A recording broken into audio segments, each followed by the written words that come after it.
kami ke sana, ke Semarang. Tapi cuma di makamnya itu sudah nggak ada. Apa tahun tua apa teman nggak ada.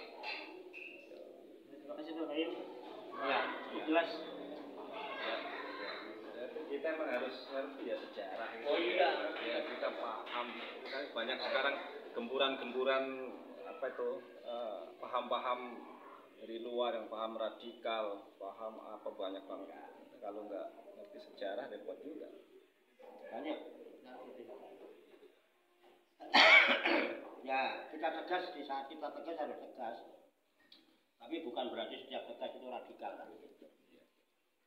Kan kalau mau lembut ya lembut kan gitu ya. Tegas bukan berarti arogan gitu ya. Siap. Ini sampai jam berapa? Terserah. Saya selama masih ada yang harus dilayani saya layani. Jadi intinya ya monggo kalau dikira-kira masih ada manfaatnya saya ya dimanfaatin aja gitu. Hidup ini nyari manfaat Pak. Ya kan? Ya nggak apa-apa. Nah, ini ada mungkin hubungannya warasatul anbiya dan ada ulama kan, ada ulama warasatul anbiya, ya. Ada ulama asuk. Nah, mungkin ulama warasatul anbiya itu yang bagaimana itu? Ya, ulama warasatul anbiya itu ya waros itu kan waris ya. Yang namanya ahli waris itu biasanya orang-orang yang mempunyai ikatan. Nah, ahli waris secara umum itu orang-orang yang memiliki ikatan nasab. Nasab itu garis keturunan. Ya. Jadi ahli waris Rasul ya garis keturunannya Rasul itu ahli waris Rasul kan gitu. Tapi kalau tentang keilmuan, nah Rasul kan tidak mewarisi kekayaan, ya kan?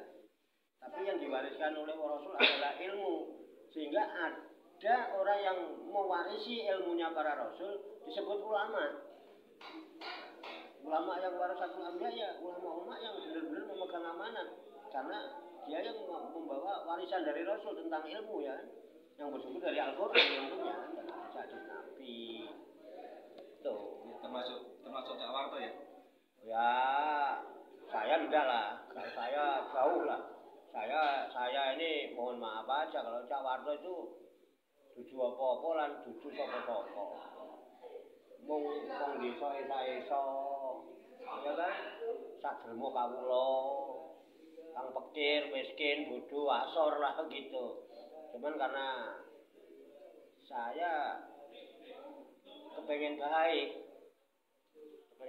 enggak kepengen yang menjadi yang terbaik, tidak. Hidup ini enggak perlu pengen jadi yang terbaik.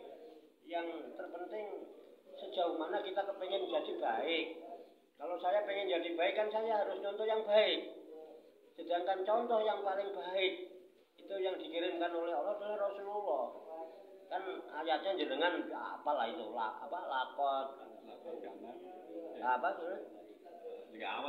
lakot kana lakum fi Rasulillah uswatun hasanah.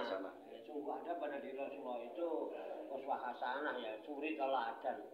Contoh yang harus ditiru, yang banyak kebaikan yang harus ditiru. Nah, saya cuman baru pengen berusaha belajar gitu Pak. Ya mungkin ya hanya seberapa persen lah, mungkin 0,0000% saya kepengen berusaha untuk mencontoh sosok yang memiliki teladan yang baik, karena saya kepengen jadi orang baik gitu loh. Enggak kepengen jadi yang terbaik, saya berusaha kepengen jadi itu, jadi ya wallahu alam itu agak jauh kalau dibilang ulama gitu ya Cak Warto gitu aja. Cak Warto ulama yang di Nahdlatul Ulama itu ulama. Majelis ulama itu tempatnya ulama-ulama. Padepokan ulama. Cak Warto itu aja. Wirogibyo gitu ya Bu. Ya itu apa? Pokoknya terserah lah. Sebutan apa saya enggak begitu itu Pak, enggak perlu berpikir. Orang mau memberikan sebutan apa kepada saya suka-suka lah, terserah. Kalau cuma sebutan manusia itu ya temporer lah. Ya mau disebut apa? Malah saya kadang-kadang sering dipanggil kiai itu kadang-kadang aku ngelus jodoh dalam hati, tapi ya kebangetan temen, aku panggil kiai, cuman kadang-kadang begitu saya teringat simbah saya, ya simbah saya itu cuman petani Pak. Ya petani ya kerjanya macul, nguluku, ya garap sawah, kemudian ya kadang ngangon Pak, ngarit. Itu semua manggil yai. Apa yai? Saya juga manggil yai. Yang ngesaken apa yai? Manggilnya yai itu, mbak saya kan manggil yai. Mbah putri saya manggilnya juga nyai. Ya wis ra apa-apa aku dipanggil yai. Aku wis tuwa. Orang saya juga dia panggil Eyang sama cucu saya. Kalau ada orang manggil saya Kiai, wajar. Karena di kampung saya manggil mbah saya juga Kiai. Orang-orang masyarakat manggil mbah saya juga Kiai. Kalau saya ingat itu, saya legowo enak. Nggak apa-apa, memang saya udah tua. Dipanggil Kiai, wajar. Bukan berarti kalau Kiai terus, wah seperti yang dibayangkan orang yang udah lah. Ya, harus diakui atau enggak. Diakui atau tidak diakui ya. Saya itu udah dipanggil Kiai, itu karena memang saya mbah. Di kampung saya, makanya di Jawa Tengah, Jawa Timur itu kuburan itu hampir banyak kiai yang banyak. Ya Pak ya, kiai pulang. Berarti meninggal sudah mbah itu, sudah sepuh. Kalau yang kiai gitu. Jadi kiai itu sebulan orang-orang sepuh kalau di Jawa. Di kampung saya juga begitu.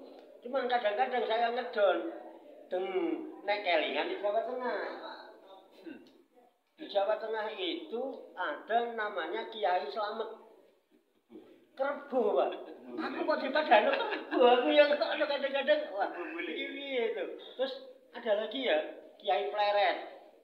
Itu tumbak, Pak. Tumbak Kiai Pleret. Ada lagi Kiai Brongo Setan Kober. Itu keris. Kerisnya Aryo Penangsang. Makanya saya nggak begitu ini sih sebetulnya. Mau disebut kiai kayak mau disebut cak kayak disebut kang kayak disebut emas disebut apalah itu enggak urusan saya ini sebutan manusia aja kok dipikir-pikirin amat yang penting ya enggak perlu amat terkenal di dunia ini enggak perlu lah yang pantas terkenal itu Allah itu yang pantas terkenal itu Allah karena jelas lah ya ciptaannya banyak itu kira-kira begitu sebetulnya ya itu ya enggak begitu pengaruh saya Pak terserah orang anggap saya apa biasa aja. Saya juga cuma tukang las pekerjaan saya. Jadi saya ngaji ini bukan pekerjaan saya, bukan profesi saya ngaji ini. Ya ngaji itu saya hanya dengan ngaji saya bisa mungkin sedikit demi sedikit saya punya pedoman, pegangan untuk bisa memperbaiki diri lah. Jadi walaupun baru 0,000 sekian persen itulah kita udah